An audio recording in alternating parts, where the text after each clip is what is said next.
लाहौर खां कराची ईंदड़ PIA जो मुसाफ़िर जहाज़ हवाई अॾे भरिसां किरी तबाह थी वियो। जहाज़ मॉडल कॉलोनी मलीर कैंट वेझो जनाह गार्डन वटि आबादी मथां किरियो त उनखे बाह वकोड़े वई। जहाज़ किरण सबबि 4 खां 5 घरनि खे नुक़सान पहुतो, जॾहिं त के इलेक्ट्रिक ऐं टेलीफोन जूं तारूं सड़ी वयूं।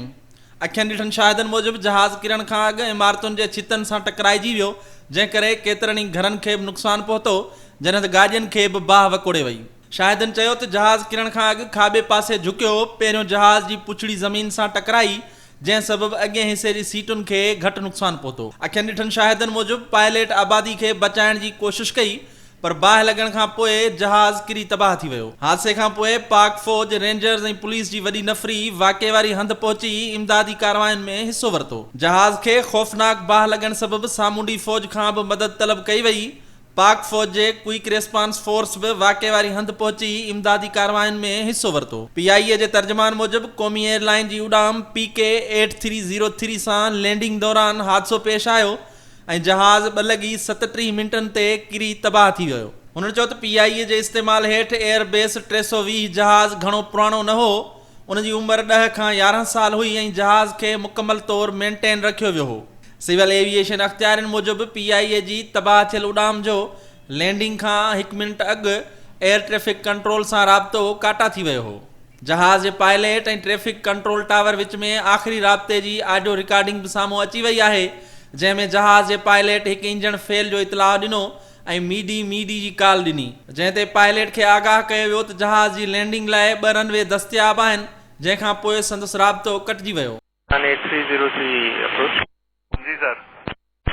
Appears to be turning left. We'll proceeding that sir. We have lost engines. Confirm you are carrying out belly landing. Runway available to land at 25.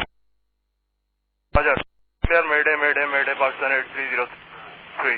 Pakistan 8303. Roger sir. Both runways available. Civil to land. Aviation जे ज़रियनि मूजिबि जहाज़ में funny ख़राबी पैदा थी ऐं landing खां अॻु फीथा बि न खुली रहिया हुआ, जंहिं ते उॾाम खे राउंड अप जो चयो वियो, पर उन दौरान जहाज़ आबादी ते किरी तबाह थी वियो। PIA मूजिबि जहाज़ में 91 मुसाफ़िर ऐं अमले जा 7 माण्हू शामिल हुआ, जंहिंमें 51 मर्द, 31 औरतूं ऐं 9 ॿारड़ा सुवार हुआ। जहाज़ में सीनियर सहाफ़ी ऐं चैनल 24 जो प्रोग्रामिंग डायरेक्टर अंसार नकवी बि शामिल हो, जंहिं त बैंक ऑफ पंजाब जो सदर ज़फ़र मसूद, ज़ुबैर नाले नौजवान, 1 औरत ऐं 1 ॿारड़ो मौजज़ाने तौरु महफ़ूज़ रहिया। जहाज़ जे कप्तान जो नालो सज्जाद गुल आहे, जंहिं त अमले में उस्मान आज़म, फरीद अहमद, अब्दुल कयूम अशरफ, मलक इरफान रफ़ीक, आसमा ऐं मदिया इरम शामिल आहिनि। जहाज़ में सुवार मुसाफ़िरनि में असलम अली, अर्जमंद, फरदा अली, अरमुगान, फौजिया, राय अताउल्ला, बेगम बरकत अली, फरीहा बिशारत, महरीन दानिश, दिलशाद बि शामिल आहिनि।